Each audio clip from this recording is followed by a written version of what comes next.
So why Hercules and why now? Wow. Well, I feel like every generation has kind of had their Hercules. When I was 12, you know, I had my Hercules, even younger than that. And I think there hasn't been a Hercules since then that's kind of for today's youth, you know, for 12-year-old kids today to have their Hercules. And who better than Dwayne Johnson? I mean, as you mentioned, it's a tale we have seen before. Yeah. But was it quite a challenge to kind of remain faithful to the kind of traditional aspect of the narrative and yet be very unique in your own way and stamp your own kind of authority on it? Yeah, I mean, I think, you know, we give hints of the labors, as you saw in the trailer. We kind of explain that, because every story there's a seed of truth in it, and then we go into our own kind of interpretation of what the reality is of the legend, and not just focus on the mythology of it, and which I think why this movie was worthy of getting made, because it's not something that we'd seen before. Because, I mean, it's got a fantastic international cast. Yeah. It must have been great fun kind of picking different actors and actresses from across different parts of the globe. I mean, the world was my casting kind of ground, and that's what's so exciting about it, picking actors from all walks of life, all parts of the world.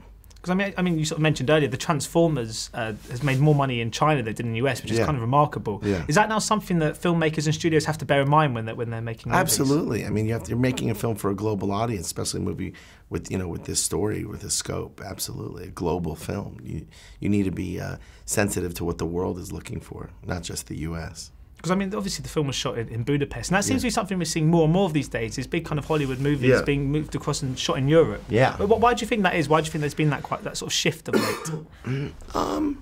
You know, it depends. I mean, there's a lot of different reasons. One is a tax incentive, one is the landscape and the history. I mean, where else could you shoot a Hercules movie than you know, in that part of the world, you know, which Greece encompassed a lot of, you know, Turkey, right, a lot of that part of the terrain, you know, Croatia probably was part of it. You know, there was a lot of different elements in the landscaping that made sense for us to shoot there. So do you think the audience have a more sort of immersive experience when it's all shot sort of on location rather than in a big studio in think Hollywood? There's something that you can grab onto that's more tangible, that's more realistic, more grounded, instead of just all virtual. Yeah, absolutely. And you mentioned earlier as well at the footage screening that you've been finishing the film here in London. You spent a lot of time in Soho, which is pretty much all I seem to do. Yeah. What's your favourite coffee in Soho? Oh, I don't drink coffee. That'd probably be a tough one. Or my favorite beer, I don't drink beer either, so I don't know. My favorite restaurant, oh God, I can't pronounce it. It's a Chinese restaurant that I love, and so I love every place in Soho. Just walk around, it's fantastic. I actually love the ice cream shop. That's my favorite. Oh, that's good. Yeah. Because I mean, across your career, you've mixed between sort of action and comedy quite seamlessly, and in some cases, you've sort of combined the two. Yeah. But does Hercules, I get the impression, is one of your sort of darker offerings. Is that the case? Not as dark as Red Dragon, which was an R-rated movie, you know, the prequel to Silence of the Lambs. But I think this is a hybrid. I say it has humor, it has some, you know, kick-ass kind of battle sequences, but I think mostly it's got drama, it's got emotion. I think I call it a 4-quadrant movie. It's for people from 8 to 80. They can come and enjoy the movie. And I've seen the trailer in 2D and in 3D. Yeah. And I mean, I've always been a bit skeptical about 3D, but it looks so much better in the latter. I mean, it does.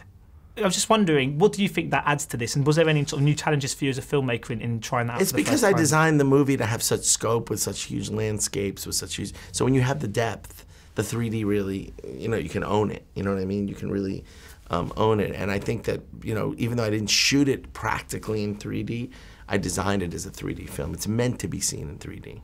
Was it quite a challenge for you? Because it was the first time It wasn't easy, but we didn't have the challenge of having 2 cameras, which is very difficult.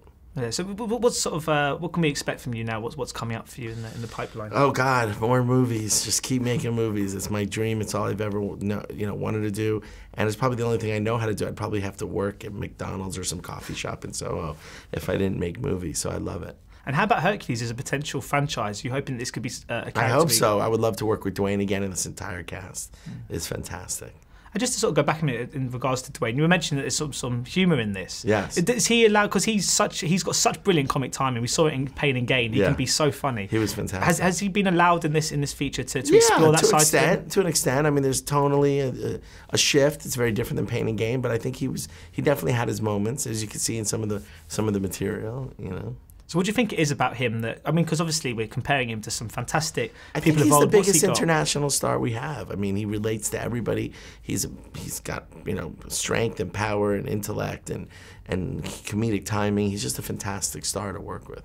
And I mean, in regards to having him on set with all the sort of different international stars as well, how was he kind of in relation to those? Because I mean, there's a lot of people that haven't been in this sort of situation before, and he's now a real kind of seasoned professional. He's the most grounded, down-to-earth, regular guy you'll ever meet. Really amazing, and disciplined. I mean, the guy gained 35 pounds of muscle while he was waiting and making the movie, so he was committed 100%. Yeah, so he didn't spend too much time in sort of ice cream parlors. No, exactly, Soho, like me. Brilliant.